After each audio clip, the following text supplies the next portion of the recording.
আসসালামু আলাইকুম, সবাই কেমন আছেন? একটা নতুন ব্লগ নিয়ে চলে আসলাম।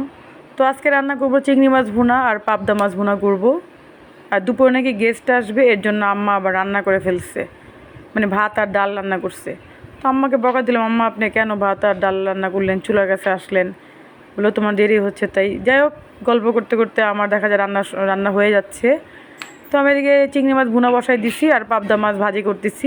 পাবদা মাছ ভুনা করব আর চিংড়ি মাছ রান্না করব। আর আম্মা সবজি আর ডাল রান্না করছে। তো এইদিকে এই যে মাছ ভাজছি। আর আজকে আসলে কি আমি যেটা একটা কথা বলতে চাই, কথাটা হলো যে আমি কিন্তু সালমান শাহকে খুব পছন্দ করি। তো এত বছর পরে আমার মানে আমি তার একজন ভক্ত। আমার মানে প্রত্যেকটা মানে কি বলবো, এটা ভাষায় প্রকাশ করার মতন। আমি অনেক খুশি যে অবশেষে অবশেষে মানে সত্যের কোনো মৃত্যু নাই, এটা হলো বাস্তব আর কি। এটা এতদিন পরে দেখে বোঝা যাচ্ছে। যাক, আল্লাহ যেন অপরাধীদের শাস্তি দেয়। তো আজকে রান্না করব চিংড়ি মাছ, উপরেও চিংড়ি মাছ রান্না করতেছি আর পুঁই শাক দিয়ে আলু দিয়ে শুটকি রান্না করব। তো আমি এগুলো ব্লেন্ডার করে নিছিলাম, ব্লেন্ডার করে আমি এখন এই যে বসাই দিলাম। আর এটা কিন্তু কুমিল্লার একটা বিখ্যাত একটা খাবার, চাপা শুটকি দিয়ে আপনার পুঁই শাক মানে কেটে শুটকি দিয়ে ভুনা করা, আলু দিয়ে। সঙ্গে আমি আলু দিছিলাম, আলু দেয় না কিন্তু আমি আলু দিছি, কারণ পুঁই শাক অল্প ছিল। তো এইদিকে আমার চিংড়ি মাছ ওদিকে বসাই দিছি। আমি চিংড়ি মাছটা এখন ডাইরেক্ট ভাজা ভাজা করে রান্না করব। আমি হলুদ মরিচ একসাথে ভালো করে মেখে আমি দিয়ে দিব। তো আজকে ভাজা ভাজা করেই খাবো। আসলে আমি একটু ভাজা ভাজা বেশি খাই, তা আপনারাও জানেন যারা আমার ভিডিও দেখেন। তো এই দেখেন পুঁই শাক আর মানে আলু দিয়ে দিছি শুটকির ভিতরে। আর বিশ্বাস করেন খেতে এত মজা ছিল, খুবই টেস্ট ছিল, তো মজা ছিল। আর এদিকে চিংড়ি মাছটা আমি যে একদম মেখে একদম ভাজা ভাজা করে একটু পেঁয়াজ টেয়াজ দিয়ে রান্না করব। এটা যে এখানে কোনো ঝোল দিব না, এটা জাস্ট বুনা বুনা করবো আর কি, ভাজা ভাজা করব।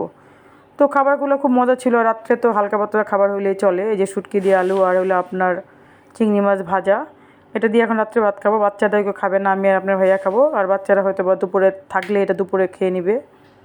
তো বেশি বেশি করে আমার চ্যানেলে লাইক করবেন, কমেন্টস করবেন, সাবস্ক্রাইব করবেন।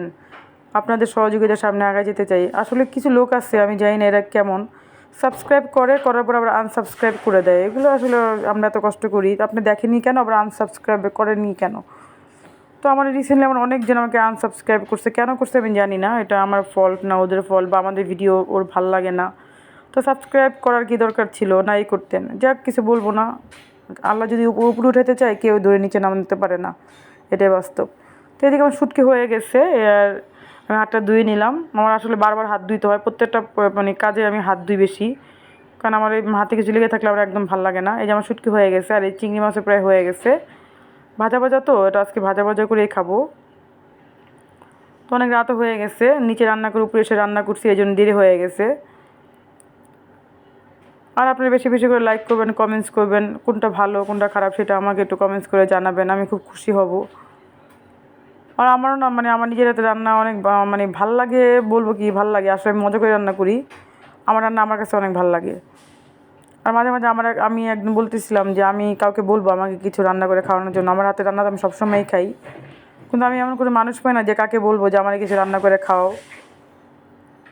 আমারটাতে আমার যখন যা খাইতে মন চায় আমি নিজেই রান্না করে খাই, আমার কারো প্রয়োজন হয় না, আমি নিজেটা নিজে করে। তো এদিকে আমার রান্না শেষ। সবাই ভালো থাকবেন, সুস্থ থাকবেন, আমার চ্যানেলটা লাইক করবেন, কমেন্টস করবেন, সাবস্ক্রাইব করবেন। সবাইকে আসসালামু আলাইকুম, আল্লাহ হাফেজ।